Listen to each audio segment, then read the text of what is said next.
In Summer Weather, a short story by Sarah O. Jewett. One morning, Dr. Leslie remembered an old patient whom he liked to go to see now and then, perhaps more from the courtesy and friendliness of the thing than from any hope of giving professional assistance. The old sailor, Captain Finch, had long before been condemned as unseaworthy, having suffered for many years from the effects of a bad fall on shipboard. He was a cheerful and wise person, and the doctor was much attached to him, besides knowing that he had borne his imprisonment with great patience, for his life on one of the most secluded farms of the region, surrounded by his wife's kinsfolk, who were all landsmen, could hardly be called anything else. The doctor had once made a voyage to Fayal, and from thence to England in a sailing vessel, having been somewhat delicate in health in his younger days, and this made him a more intelligent listener to the captain's stories than was often available. Dr. Leslie had brought his case of medicines from mere force of habit, but by way of special prescription, he had taken also a generous handful of his best cigars, and wrapped them somewhat clumsily in one of the large sheets of letter paper which lay on his study table nearby. Also, he had stopped before the old sideboard in the carefully darkened dining room and taken a bottle of wine from one of its cupboards. This will do him more good than anything, poor old fellow, he told himself, with a sudden warmth in his own heart and a feeling of grateful pleasure because he had thought of doing the kindness. Marilla called eagerly from the kitchen window to ask where he was going, putting her hand out hastily to part the morning glory vines, which had climbed their strings and twisted their stems together until they shut out the world from their planter's sight. But the doctor only answered that he should be back at dinner time, and settled himself comfortably in his carriage, smiling as he thought of Marilla's displeasure. She seldom allowed a secret to escape her, if she were once fairly on the scent of it, though she grumbled now, and told herself that she only cared to know for the sake of the people who might come, or to provide against the accident of his being among the missing in case of sudden need. She found life more interesting when there was even a small mystery to be puzzled over. It was impossible for Dr. Leslie to resist teasing his faithful handmaiden once in a while, but he did it with proper gravity and respect, and their friendship was cemented by these sober jokes rather than torn apart. The horse knew as well as his master that nothing of particular importance was in hand, and however well he always caught the spirit of the occasion when there was need for hurry, he now jogged along the road, going slowly where the trees cast a pleasant shade, and paying more attention to the flies than to anything else. The doctor seemed to be in deep thought, and old Major understood that no notice was to be taken of constant slight touches of the whip which his master held carelessly. It had been hot, dusty weather until the day and night before, when heavy showers had fallen.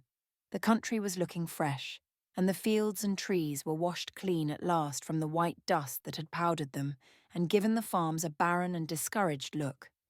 They had come in sight of Mrs. Thatcher's house on its high hillside and were just passing the abode of Mrs. Meeker, which was close by the roadside, in the lowland.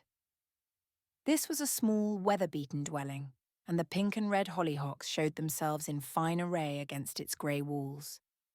Its mistress's prosaic nature had one most redeeming quality in her love for flowers, and her gift in making them grow, and the doctor forgave her many things for the sake of the bright little garden in the midst of the sandy lands which surrounded her garden with their unshaded barrenness.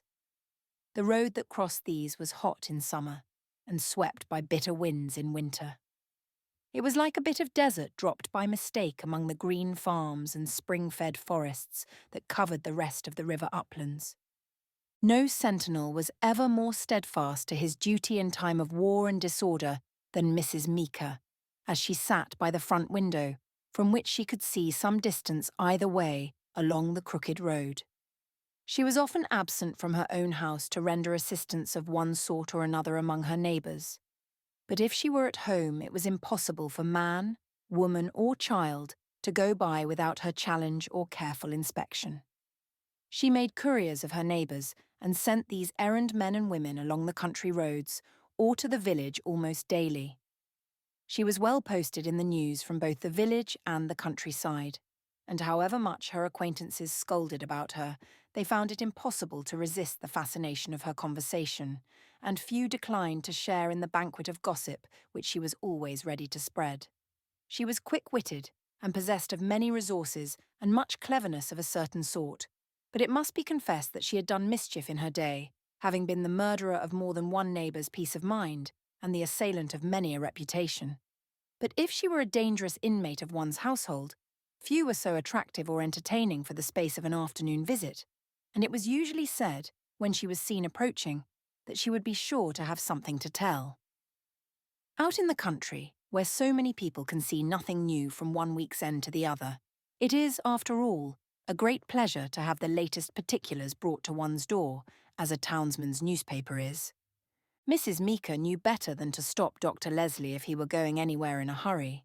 She had been taught this lesson years ago, but when she saw him journeying in such a leisurely way, some instinct assured her of safety, and she came out of her door like a jack-in-the-box, while old Major, only too ready for a halt, stood still in spite of a desperate twitch of the reins, which had as much effect as pulling at a fish-hook which is made fast to an anchor. Mrs. Meeker feigned a great excitement. "I won't keep you but a moment," she said, "but I want to hear what you think about Miss Thatcher's chances." "Mrs. Thatcher's?" repeated the doctor wonderingly. "She's doing well, isn't she? I don't suppose that she will ever be a young woman again." "I don't know why, but I took it for granted that you was going there," explained Mrs. Meeker humbly. "She has seemed to me as if she was failing all summer. I was up there last night, and I never said so to her, but she had aged dreadfully. I wonder if it's likely she's had a light shock. Sometimes the fust one's kinda hidden, comes by night or something, and folks don't know till they begins to feel the damage of it." "She hasn't looked very well of late," said the doctor. For once in his life he was willing to have a friendly talk, Mrs. Meeker thought, and she proceeded to make the most of her opportunity. "I think the care of that girl of Adeline's has been too much for her all along," she announced. "She's wild as a hawk, and a perfect torment. One day she'll come strolling in and beseeching me for a bunch of flowers, and the next she'll be here after dark scaring me out of my seven senses. She rigged a tic-tac here the other night against the window, and my heart was in my mouth. I thought 'twas a warning, much as ever I thought anything in my life. The night before my mother died, 'twas in that same room, and against that same window there came 2 or 3 raps, and my sister Drew and me, we looked at each other and turned cold all over, and Mother sat right up in bed the next night and looked at that window and then laid back dead. I was all sole alone the other evening. Wednesday it was, and when I heard them raps, I mustered up and went and put my head out of the door, and I couldn't see nothing, and when I went back knock, knock, it begun again, and I went to the door and harked. I hoped I should hear somebody or nother coming along the road, and then I heard something a-rustling amongst the sunflowers and hollyhocks, and then there was a tittering, and come to find out 'twas that young one. I chased her up the road till my wind give out, and I had to go and set on the stone wall and come to. She won't go to bed till she's a mind to. One night I was up there this spring, and she never come in until after 9 o'clock. A dark night too, and the poor old lady was in distress and thought she'd got into the river. I says to myself there wa'n't no such good news. She told how she'd been up into Jake and Martin's Oaks, trying to catch a little screech owl. She belongs with wild creatures, I do believe, just the same nature. She'd better be kept to school, stead of growing up this way, but she keeps the rest of the young ones all in a brile, and this last teacher wouldn't have her there at all. She'd toll off half the school into the pasture at recess time, and none of 'em would get back for half an hour." "What's a tic-tac? I don't remember," asked the doctor, who had been smiling now and then at this complaint. "They tie a nail to the end of a string and run it over a bent pin stuck in the sash, and then they get out a sight and pull, and it clacks against the window, don't you see? Ain't it surprising how them devil's tricks gets handed down from generation to generation, while so much that's good is forgot?" lamented Mrs. Meeker, but the doctor looked much amused. "She's a bright child," he said, "and not over-strong. I don't believe in keeping young folks shut up in the schoolhouses all summer long." Mrs. Meeker sniffed disapprovingly. "She's tougher than Ellen Roots. I believe you can't kill them peaked-looking young ones. She'll run like a fox all day long and live to see us all buried. I can put up with her pranks. 'Tis of poor old Miss Thatcher I'm thinking. She's had trouble enough without adding on this young scape gallows. You had better fetch her up to be a doctor," Mrs. Meeker smilingly continued. "I was up there yesterday, and one of the young turkeys had come hopping and quawking round the doorsteps with its leg broke, and she'd caught it and fixed it off with a splint before you could say Jack Robinson. She told how it was the way you'd done to Jim Finch that fell from the hay rigging and broke his arm over to Jake and Martin's haying time. I remember she was standing close by, watching everything I did," said the doctor, his face shining with interest and pleasure. "I shall have to carry her about for Clark. Her father studied medicine, you know. It is the most amazing thing how people inherit." But he did not finish his sentence and pulled the reins so quickly that the wise horse knew there was no excuse for not moving forward. Mrs. Meeker had hoped for a longer interview. "Stop as you come back, won't you?" she asked. "I'm going to pick you some of the handsomest poppies I ever raised. I got the seed from my sister-in-law's cousin, she that was Miry Gregg, and they do beat everything. They wilt so that it ain't no use to pick 'em now, unless you was calculating to come home by the other road. There's nobody sick about here, is there?" To which the doctor returned a shake of the head, and the information that he should be returning that way about noon. As he drove up the hill, he assured himself with great satisfaction that he believed he hadn't told anything that morning which would be repeated all over town before night, while his hostess returned to her house quite dissatisfied with the interview, though she hoped for better fortune on Dr. Leslie's return. For his part, he drove on slowly past the Thatcher farmhouse, looking carefully about him and sending a special glance up the lane in search of the invalid turkey. "I should like to see how she managed it," he told himself half aloud. "If she shows a gift for such things, I'll take pains to teach her a lesson or two by and by when she is older. Come, Major, don't go to sleep on the road." And in a few minutes the wagon was out of sight, if the reader had stood in the Thatcher lane, instead of following the good man farther on his errand of mercy and good fellowship. At that time in the morning, most housekeepers were busy in their kitchens, but Mrs. Thatcher came to stand in her doorway and shaded her forehead and eyes with her hand from the bright sunlight as she looked intently across the pastures toward the river. She seemed anxious and glanced to and fro across the fields, and presently she turned quickly at the sound of a footstep and saw her young granddaughter coming from the other direction round the corner of the house. The child was wet and a little pale, though she evidently had been running. "What have you been doing now?" asked the old lady fretfully. "I won't have you getting up in the morning before I am awake and stealing out of the house. I think you are drowned in the river or have broken your neck falling out of a tree. Here it is after 10 o'clock. I've a mind to send you to bed, Nanny. Who got you out of the water, for in it you've been sure enough."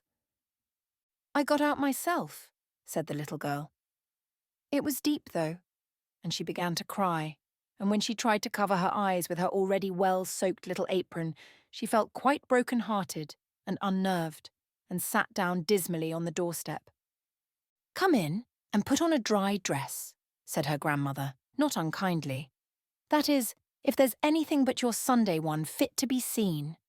I've told you often enough not to go playing in the river, and I've wanted you more than common to go out to Jake and Martin's to borrow me a little cinnamon. You're a real trial this summer.